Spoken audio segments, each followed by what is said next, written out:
Okay, let me show you how we do paint thickness checks and what you can be aware of when checking the vehicle. You know, obviously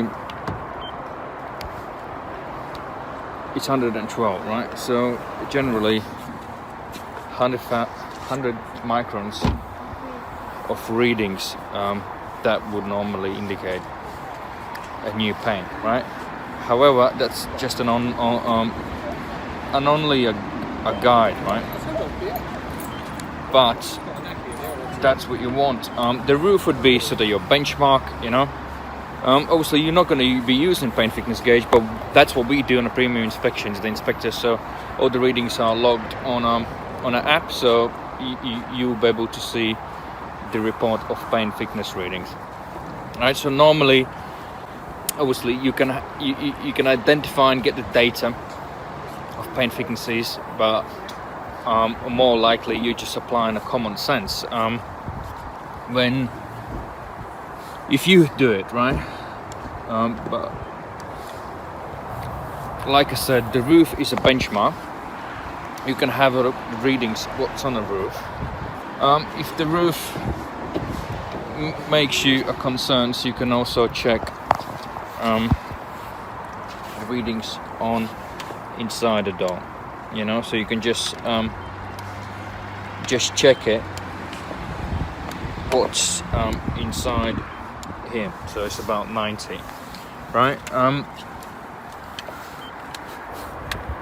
So, and what you do, obviously, like I said, you will not have a paint thickness gauge, but if you do, then start quickly with the roof, and then check the bonnet.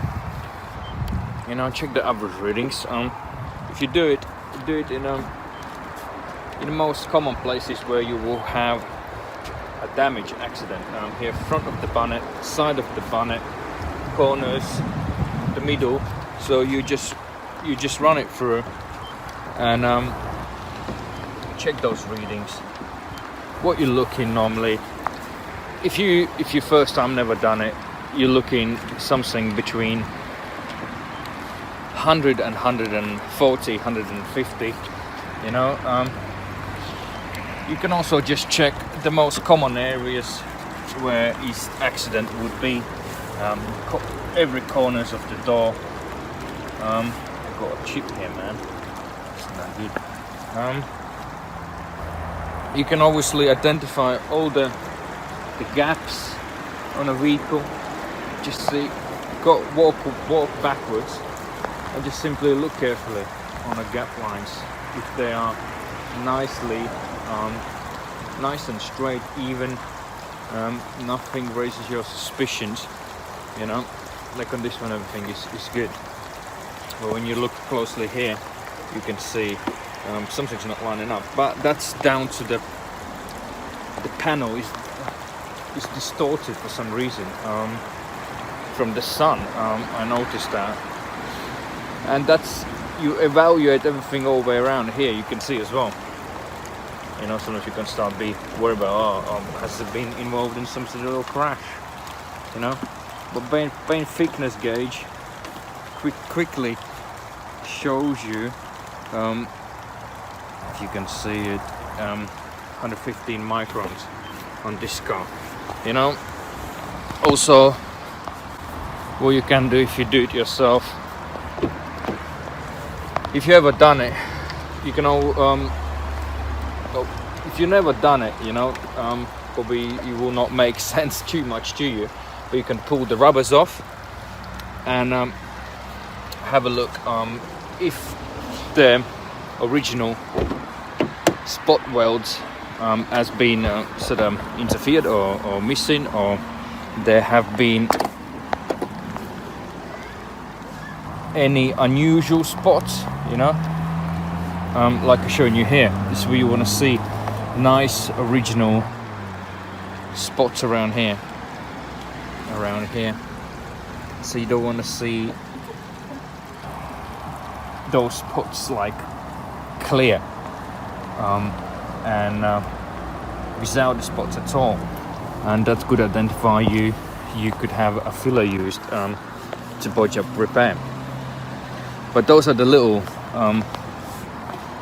telltale signs what you can see. But like I said, normally paint thickness gauge would identify any issues. So you look on these corners here, you know, 59, 58, 70.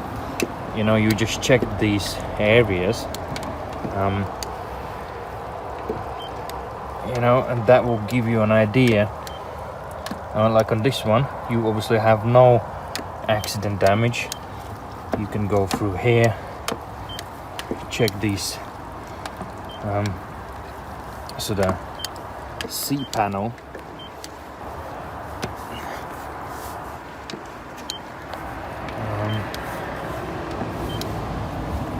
for any sort of damage.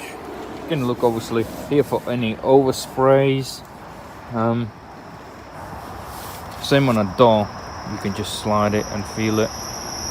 Is there be any oversprays on it? But that's what we do, you know.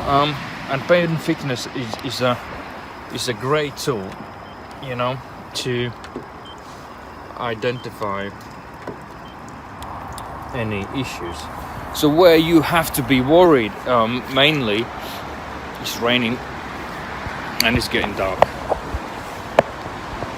When the readings are getting over 200 microns, you know, anything, then you would, everything up to 200 microns is a great job, you know, and I would not too much worry about that.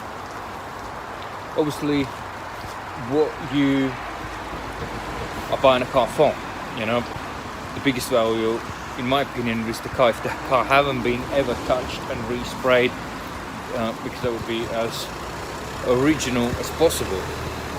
Alright, but if you have like one door or one wing resprayed up into, and the readings, average readings on the panel, the wing panel is 200, it's fine, you know.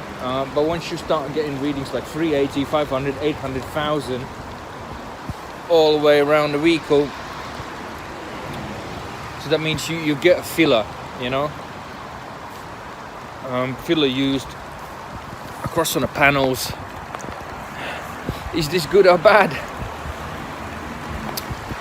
Anything up to 350, 500, I would say it's absolutely fine, you know, because you would have some coats of the preparation, you know, and then you have a clear coat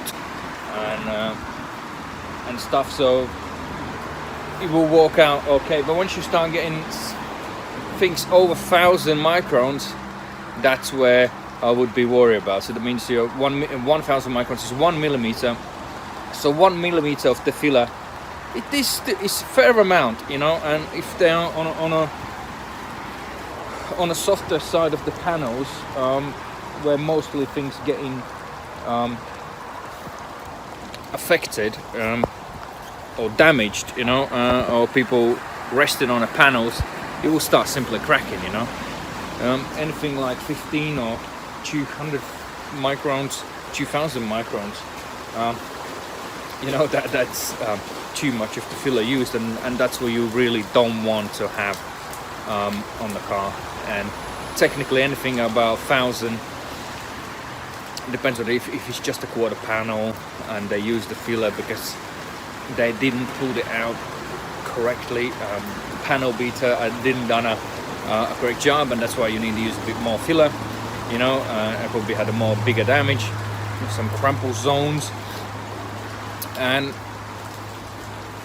yeah, and then it's a choice of whether you're gonna buy it. And if you don't check those issues on the vehicle, you know, you can buy something, a lemon, which you don't want to really purchase.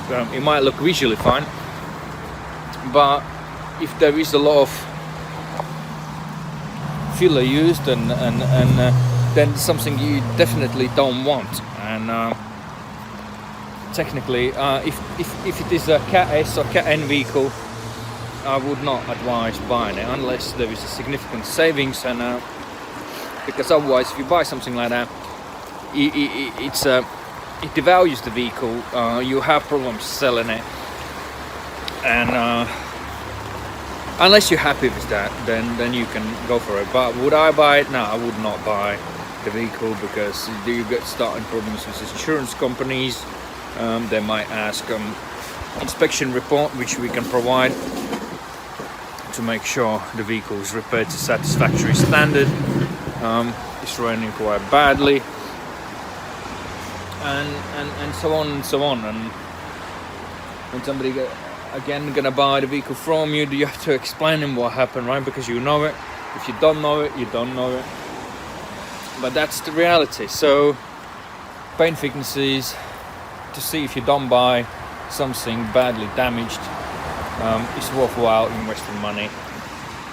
And obviously, if you're the person who don't care, then that's fine. You can buy wherever you like, and you can buy without checking or inspecting, buy blindly, buy a clone car, or buy wherever you like. You know, we're living in a free world. Everyone does whatever they want to do, and we here are for people to make sure they don't buy a banger. We want them to have a great car, and that's our mission, and our purpose of why we're actually doing this at the beginning. You know, so because the car market is saturated with loads of shit. You know, there's so many shit cars around, and unmaintained correctly.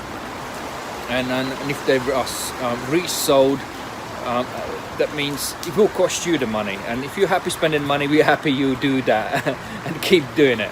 You know, but we're here for the symbolic price.